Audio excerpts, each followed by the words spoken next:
E aí, pessoal, bora falar de um tema que, nossa, despenca em prova de processo penal. Provas ilícitas. Sabe aquele ponto que faz toda a diferença na hora da aprovação? Então, é exatamente sobre isso que a gente vai conversar.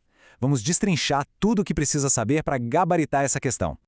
Para a gente já começar esquentando os motores, olha só essa situação que é a cara da banca examinadora. Imagina só, a polícia faz um grampo ilegal, tá? Completamente ilegal.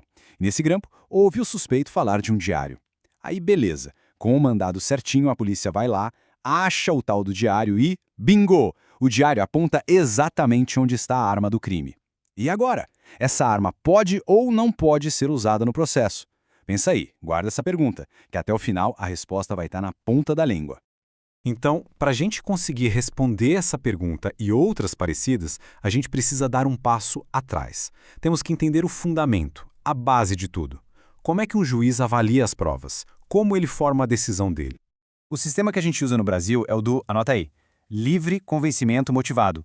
Está lá no artigo 155 do Código de Processo Penal. Na prática, isso quer dizer que o juiz é livre para dar o peso que ele acha justo para cada prova. Não tem aquela história de que a confissão vale mais que a testemunha. Não, ele analisa o conjunto todo. Só que, e aqui está o pulo do gato, essa liberdade não é um cheque em branco. De jeito nenhum. Ele precisa justificar, fundamentar a decisão dele com base no quê? Somente no que está no processo e, como regra, no que foi produzido ali, na frente dele, em juízo. E o próprio artigo 155 já bota as cartas na mesa, fazendo uma separação super importante.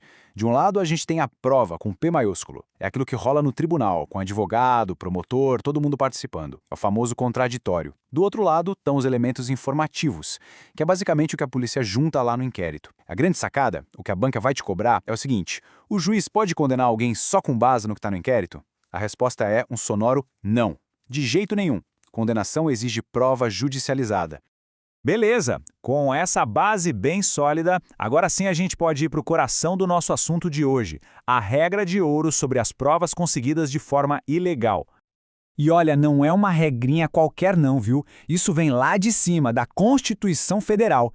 É uma garantia fundamental. O recado da Constituição é bem direto. O Estado tem que jogar limpo, não pode sair por aí atropelando direitos para conseguir uma prova. Se fizer isso, essa prova simplesmente não serve. Ela é inadmissível, nem entra no jogo. Ok, mas o que é exatamente uma prova ilícita? O Código de Processo Penal, lá no artigo 157, explica. Pensa assim, é quando para conseguir a prova, alguém viola uma regra de direito material. E o que é direito material? São nossos direitos mais básicos. A casa da gente é inviolável. Nossas conversas são sigilosas. Ninguém pode ser torturado. Se uma prova nasce da violação de um desses direitos, pronto, ela é ilícita. Agora, atenção máxima. Pega o marca-texto, porque isso aqui é o tipo de coisa que a banca adora para fazer pegadinha. Prova ilícita é diferente de prova ilegítima. Prova ilícita é aquela que já nasce errada. Ela viola um direito fundamental lá na hora da coleta. Pensa na Constituição. Já a prova ilegítima viola uma regra do jogo, uma regra processual, depois que o processo já começou. Então, busca sem mandado, ilícita. Perícia feita com perito só quando a lei manda ter dois, ilegítima. Essa distinção vale ouro. Certo. Então a gente já entendeu. A prova conseguida de forma ilegal está fora. Mas e se essa prova ilegal levou a polícia a descobrir outras provas?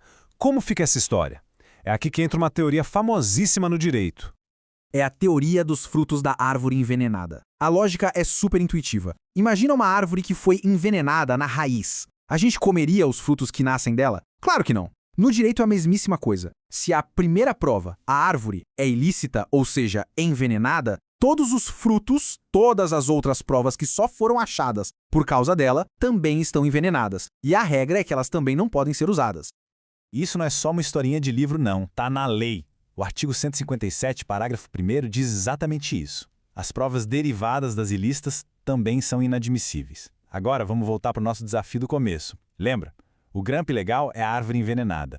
A arma, que só foi encontrada por causa do diário mencionado no grampo, é o fruto. Pela regra geral, essa arma estaria contaminada, fora do jogo. Mas será que é sempre assim? Será que não existe um antídoto? Existe sim. O direito prevê algumas situações em que dá para salvar o fruto, mesmo com a árvore envenenada. São as hipóteses de quebra do nexo de causalidade. E para a prova, o que precisa saber? São basicamente duas exceções que a gente tem que levar na cabeça. a teoria da fonte independente e a teoria da descoberta inevitável. Vamos analisar cada uma delas. Primeiro, a fonte independente. O nome já ajuda bastante, né? É quando a investigação chega naquela mesma prova, só que por um outro caminho. Um caminho totalmente legal que não tem nada a ver com a prova ilícita. É como se existissem duas estradas diferentes que levam ao mesmo lugar. Se uma delas é ilegal, mas a polícia usou a outra, que era limpinha e legal, a prova está valendo. Olha só este exemplo para ficar bem claro. Imagina que a polícia consegue uma confissão sob tortura e a pessoa fala, foi o Paulo. Isso é a árvore envenenada, certo? Prova ilícita. Mas, ao mesmo tempo, de forma paralela, outra testemunha, o Ricardo, depondo legalmente, também aponta. Quem eu vi foi o Paulo. Percebe? A informação sobre o Paulo veio de dois lugares, um ilegal e outro totalmente legal e independente. Nesse caso, o depoimento do Paulo pode ser usado, porque sua origem é essa fonte limpa. Agora, a segunda exceção, a descoberta inevitável. Aqui a gente faz quase um exercício de futurologia. A pergunta é, essa prova seria descoberta de qualquer forma, seguindo os procedimentos normais e legais da investigação? Se a resposta for sim, a prova é válida. A ilegalidade, nesse caso, foi só um atalho para algo que o curso normal da investigação já iria alcançar de todo jeito. O exemplo prático deixa tudo mais fácil. Um suspeito é coagido e confessa. A arma do crime está no meu armário. Ilegal, certo? Certo. Só que a polícia já tinha conseguido um mandado de busca e apreensão para a casa toda e já estava a caminho para cumprir a ordem. Pensa comigo. Quando eles chegassem lá e revisassem a casa, eles iam ou não iam achar a arma no armário? Sim! Era inevitável. Por isso, mesmo que a confissão tenha sido ilegal, a arma em si é uma prova válida. Ufa, bastante coisa, né? Mas agora é a hora de amarrar tudo isso. Para garantir que essa matéria vai estar fresca na memória na hora da prova, vamos fazer aquela revisão final, o nosso mapa da mina.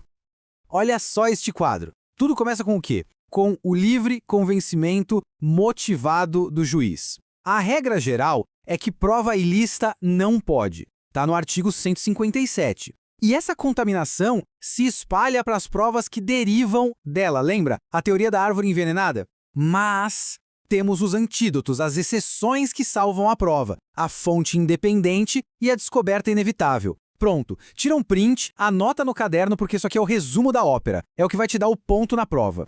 E para a gente fechar, uma última reflexão. A gente viu que a regra é dura para acusação, certo? Mas e para a defesa? E se a única forma de um inocente provar que ele é inocente for usando uma prova obtida de forma ilícita? A justiça tem admitido com base no princípio da proporcionalidade. E isso nos deixa com uma pergunta no ar, né? Qual o limite entre a legalidade e a busca pela justiça real? Fica aí para a gente pensar. Curtiu o plano Ciclo Universal? Deixe o seu like, bem, e me ajuda a espalhar este mapa. E se você tem aquele amigo ou amiga que está perdida nos estudos, envie este vídeo para ele agora.